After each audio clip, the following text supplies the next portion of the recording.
We got Cam kind of switching from physical to virtual.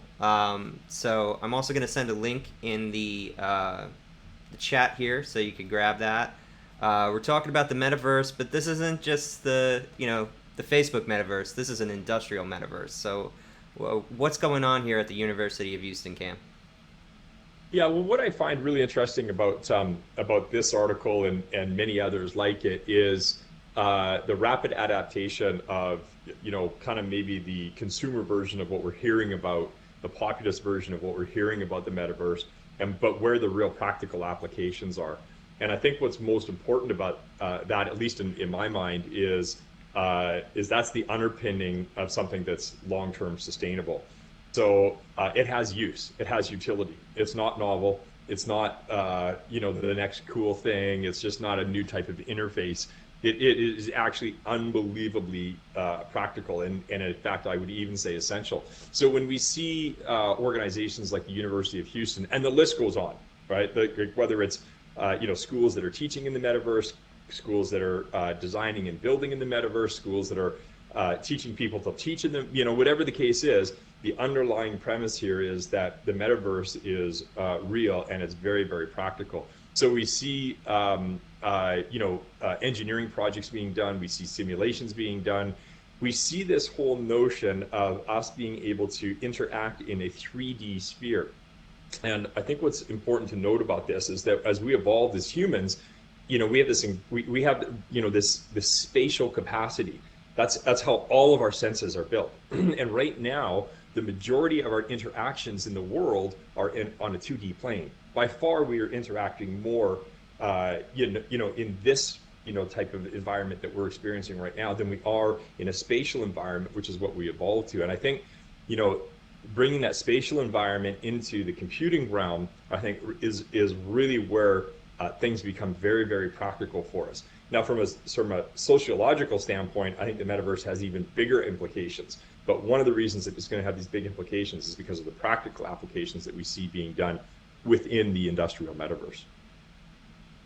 Yeah, absolutely. Hey, I want to just kind of backtrack for a second. This particular article, Cam, you mentioned this, but the University of Houston is launching this metaverse campaign with the AI Innovation Consortium, NVIDIA, and Technip FMC. And to your point, what they're doing is they are actually leading technology. They are working on industrial applications. So can you kind of explain, first of all, Cam, for those that are out there that might not really grasp, we've heard about this metaverse thing, right? But what exactly is it? And what is really unique about what Houston is doing with it, with their students? Yeah, so I think no matter what definition of the metaverse I'll throw out there, it will be wrong and it'll be challenged, and everybody has a slightly different one. So I'm not trying to be right or precise here. Yeah. So figuratively and conceptually, it's really a culmination of 3D environments that allow you to interact as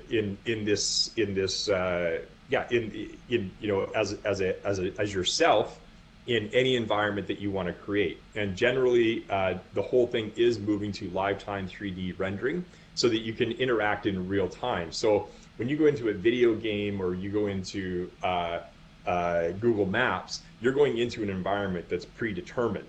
And so that'll be early renderings of what we experience as the metaverse, but eventually everything will render in real time and be circumstantial based on what's happened in that moment. So just like you and I are interacting here, we don't know what's going to happen in the next moment.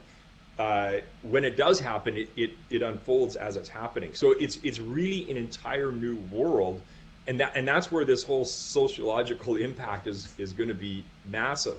So when you can start to apply that into the industrial world, where you can be designing drones or wind shears or weather systems or any uncalculable amount of circumstances, you can actually do design testing that in time will be better than real world testing, because you can add in more variables to it. You can add in any potential or possible variable regardless of the statistic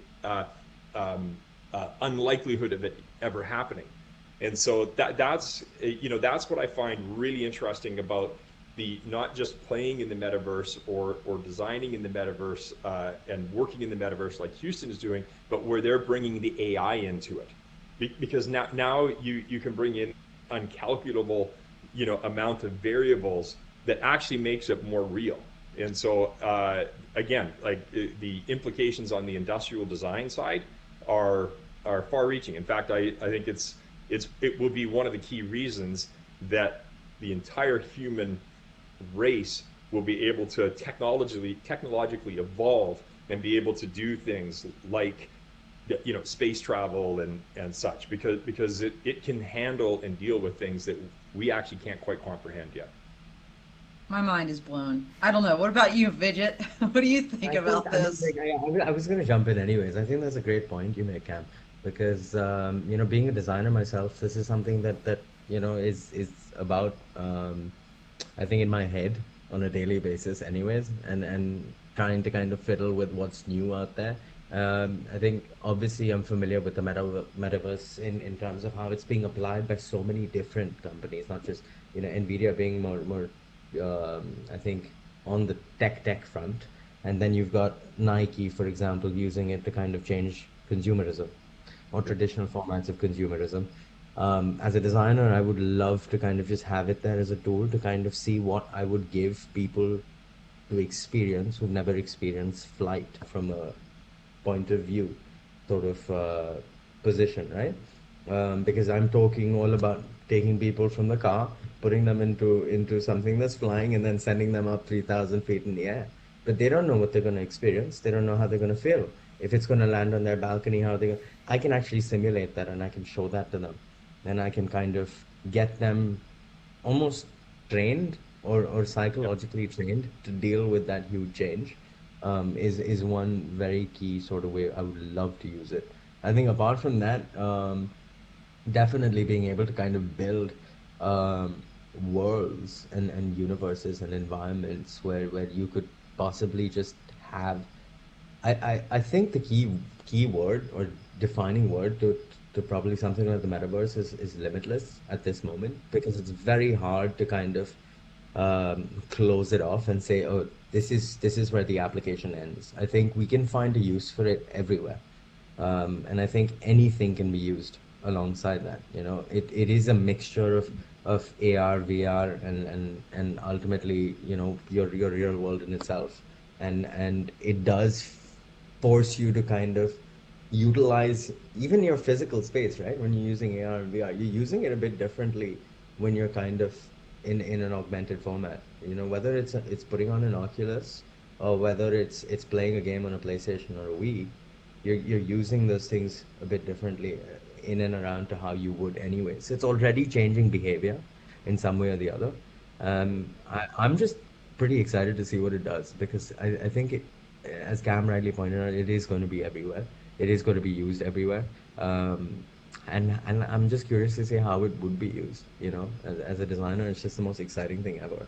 Just changing the status quo and like disrupting everybody's daily life in a really good way, I think. I Um, hope it is. I'd love to hear Mike's thoughts because I have a couple, but I want to hear what Mike has to say. Well, I have lots of thoughts about the metaverse, but let's attack the specific metaverse that Cam brought up, because, as he said, there's multiple definitions of this out there. That's kind of the thing I don't like about the term, um, because there's the crypto scarcity side, which would play into a fully three-dimensional space that we could all share together, where then things we trade amongst each other, or maybe plans for something, have a unique value, and that's very important for those digital worlds to truly twin our normal world, right? Our real world. But on the actual side of the evolution of kind of 3D software, 3D tools, working with 3D environments, and actually making them usable, we're finally getting to that point. And Cam brought up AI, but I'm going to also bring up procedural generation. So one of the issues with trying to model a 3D world is the amount of data it would take.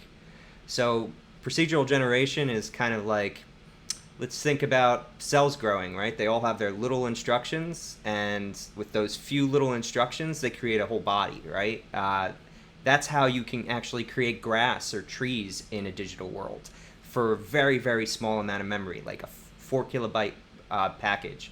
And then, you know, add AI on that, that's shaving the edges off of what was this very, very hard process of building these worlds, right? So you combine that with 3D scanning technology, like we saw in our last episode, where basically this firm Skirion is scanning all the World Heritage sites in the Ukraine, with the ability to now model these worlds with realistic lighting, with ultimate efficiency that we wouldn't even have on computers, 5 times the size 2 years ago, because we have these formulas now.